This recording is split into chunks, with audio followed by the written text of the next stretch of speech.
Thanks for coming out here with me. For some reason, some people get suspicious when I ask them to come to the middle of nowhere with me in the dead of night.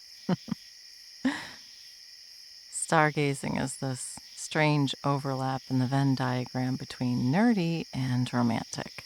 And you know that's me to a T. Here, move over. I'm gonna put the blanket down.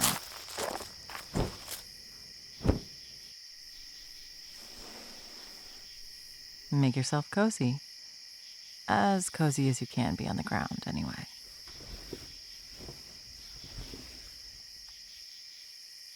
Okay, so we're looking for a constellation that looks like a wiggly capital A, just down from Cassiopeia, which is a really easy to spot W.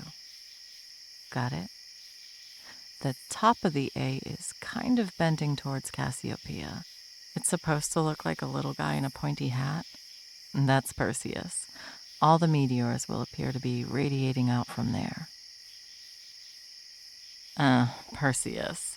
This is Greek mythology, of course. A lot of the northern hemisphere constellations are based on Greek mythology. Killed the Gorgon Medusa. Pegasus sprang up from her blood in the foam of the nearby waves.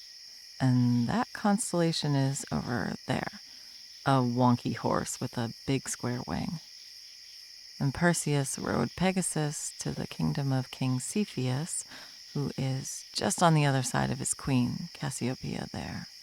It's like a guy's head in a pointy hat with a little pigtail. Anyway, Cepheus's daughter, Andromeda, who is just next to Pegasus, like she's laying on her back, chained to a rock, was due to be sacrificed to a sea monster, Cetus.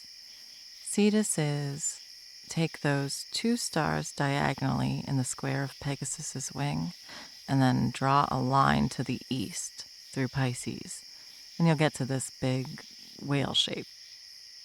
Anyway, Perseus rides up on his big white-winged horse, kills the whale, frees Andromeda, they get married and have 6 kids, and he uses Medusa's head to kill a king that's sexually harassing his mom.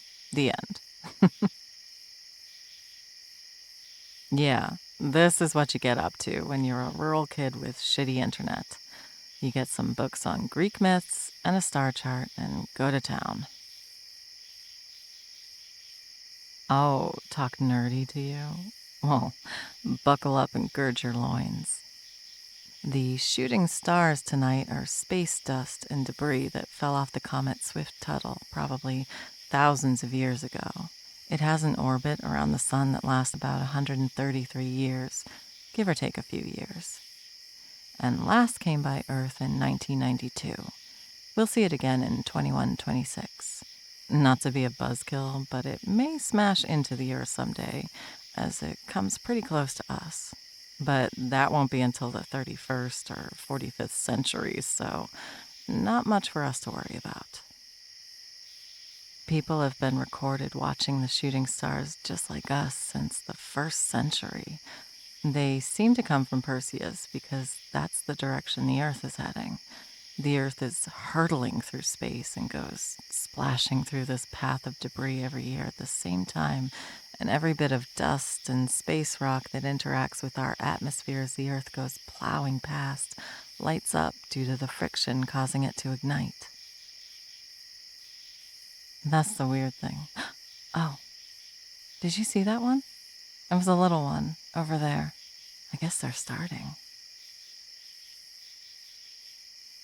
Don't worry if you missed it. It was just a little one, and if we're lucky, the peak could be 60 asteroids a minute later on, so you'll be bored of them by the end. Anyway, what I was saying was the real mindbender is that the stars aren't really shooting by us. We are shooting by them.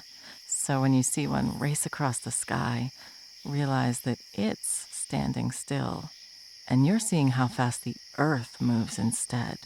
We are flying around this little star every year.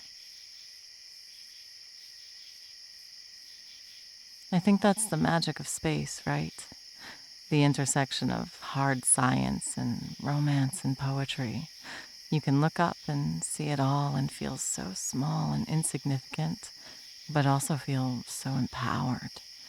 We're on this little rock whirling around an insignificant star in the void of space.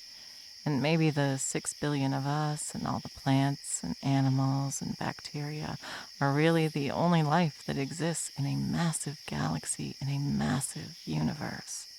And that hopefully inspires us to feel like we're all unique and important, and so is our little planet. But in Perseus alone, in that one little section of sky, there are 7 stars we've detected planets around. There are at least 4 galaxies full of thousands more stars and more planets and more chances that somewhere out there there's someone looking up at a little smudge in the sky of our unremarkable star or our spiral galaxy and looking right back at us. We'll never know them. If they fired a powerful laser directly at us, it would take hundreds or thousands or millions of years for that light to arrive. We're time traveling when we look up. We don't see things as they exist now, but as they existed when photons flew out of their star centuries and millennia ago. I think sometimes it helps to look up and think that there's someone looking back. Gives you perspective or something. I don't think it makes life any less precious. Even if there are a billion other planets and a million with life, there's still so much void in between. But I know if I could, I would want to send a message in a bottle to them, like the Voyager messages, and tell them hello. But do you ever get that feeling looking around at people here on Earth, too? Like you'll pass someone in the street or see someone going about their day through their apartment window and suddenly realize they have a whole life you'll never know that's just as weird and sad and joyful as yours. I think the word for that is sonder. We're our own little insignificant planets. But every once in a while, here on Earth, we can bump into each other and say hello and intertwine our lives and learn parts of each other's stories. I'm so glad I bumped my planet into yours. No, don't make it dirty. I'm trying to be poetic. It's so weird to think about us being strangers, about me not knowing about you and your life and your fears and dreams and values. But it would have been so easy to just let a moment pass and not connect. We have to reach out through the void. We have to look up and say, I see you, and I want to know more. I can't imagine my life without you in it. I'm so glad you're here.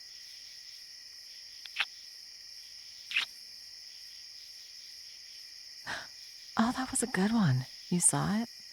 God, it was halfway across the sky. Did you make a wish?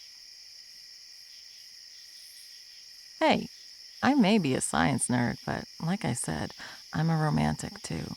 Wishes are important, and you're supposed to wish on shooting stars.